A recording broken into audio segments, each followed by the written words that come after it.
Hi, welcome to the second episode of Season 2 of The Weekly Wave. I'm Matthew Lyons. And I'm Aaron Johnson. And our special guest here today, Abington High School's Miss Kate Casey. How are you, Miss Casey? Great. How are you guys? Doing fantastic. Thanks for having me on. No problem. So, recently, Friday, there was a community food packaging event. Could you tell us, as well as members of the community who were maybe unaware of this, what exactly went down? Sure. So I'll backtrack about a year. The Joy in Lutheran Church in Abington, Joy in Christ Lutheran Church in Abington, hosted an event last year. I believe it was their second year. And they packaged 106,000 meals. Wow. And which was great. The small church of 40 members was able to pull this off. I went as the soccer coach. I took 10 of my soccer girls and was like, wow, this is a great event. It was 2 hours. You felt accomplished afterwards. You were able to package meals. Our table packaged, however many meals they came out with, 12,000 maybe or so, 5,000, and it was great. So from there, Jeff Stone was the one that brought it to the church, and he is an Abington alum. And I reached out to him and said, Jeff, I want to make this bigger, and I want to get the high school involved. How do we do that? So him and I met over the winter to try to figure things out, come up with the logistics of it, and he said he wanted to do 250,000 meals. Ooh, It's a lot of so food. Jeff did a lot of the behind-the-scenes work. He did all the calculations. He figured out how many volunteers we would need, how to make it work during the school day. I was kind of like the school's liaison to figure out how we could get like the senior class involved. And with all the coordinated efforts, all the money that was raised, we were able to package 250,000 meals. Wow. Yeah. So we met our goal. Our Yeah. goal was 250, and we met it. That's incredible. So this was like a massive event. Like I was walking by it on my way out of the school, and like the whole basically gym side of the school was shut down. How much time did it take to actually plan this major event? So Jeff and I started planning last spring, and more just on a preliminary level. Could we get the seniors in? Could we get another class in? How would we work that? How many meals would they produce? It's pretty much the whole project is a giant math problem. Mm-hmm. If you have X amount of tables that produce 5,000 meals in 2 hours, how many tables do you need over how many hours? So Jeff did all the math and calculating.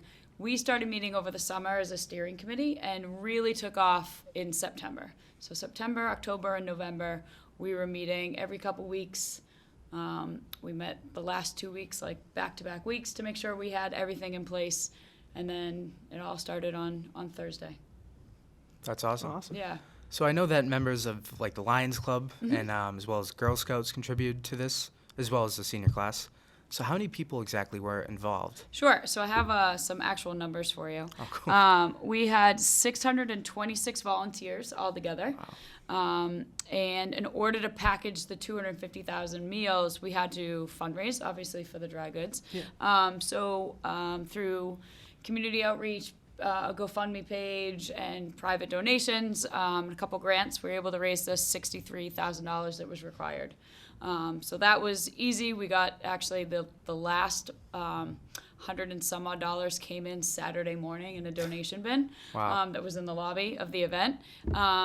So with the 250,000 meals, we were able to give food to 17 local food pantries.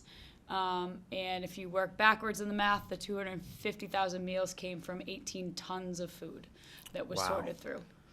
So it lined this whole backside of the building on Thursday. I know. Yeah. I was walking by and I was like, I had to like flat Stanley Yeah. and like walk down the hallway. Exactly. That's awesome. It was a really big event. I was a little nervous that there was going to be some hiccup or we forgot something, but as soon as I did kind of a roll call where the seniors were going at what tables, and I walked in the gym, and the gym was silent. The kids were working and they were focused. I was like, okay, we're good. Everything is going to work out from here on out, and it did.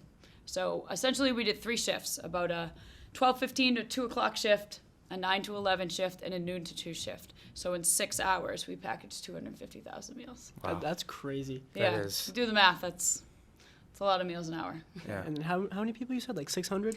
Over 600 volunteers between the people at the tables, between the steering committee, between the people that were here dropping off or helping to disperse the pallets, to people moving boxes the day of, to people, making boxes and putting labels on things. Over 600 volunteers. That means like one person packaged a couple thousand Yeah. food containers. That is crazy. Yeah, so Yeah. it was a true community event. If one or two people didn't show up or one or two people didn't do what they needed to do, it would have had a trickle effect. But everybody did what they needed to and more. The senior class, for their 2 hours on Friday, was able to package 54,000 meals. Our goal was 45,000, so they exceeded that by 9,000 meals, which is amazing. Go class of 2020. Yeah, Yeah. exactly. Teamwork. So for the people who actually didn't hear about this event, is there any way they can donate for future events going on? Because I know you said you were planning into the future. Yeah, so we hope to make this a yearly event. We're debating whether to increase the number or keep it around that 250 because that was manageable. So there is a GoFundMe site that is still up. We're accepting donations because we do need money to buy the dry goods to make the meals. So there is a GoFundMe. I think it's GoFundMe at Community Food Packaging. There's a Facebook group that people can find, Community Food Packaging event, and it has links on there. And then we have a Gmail account as well that people could email and get information about. All right, that's awesome. Thank you Yeah. so much. Awesome. Thank you. Thank you. Thanks for watching. Tune in Friday to see the first ever episode of our new segment, Movie Time with Matt and Derek. And make sure to follow us on our Twitter, Instagram, Facebook, and YouTube at the Green Wave Gazette. Thanks for watching. Goodbye.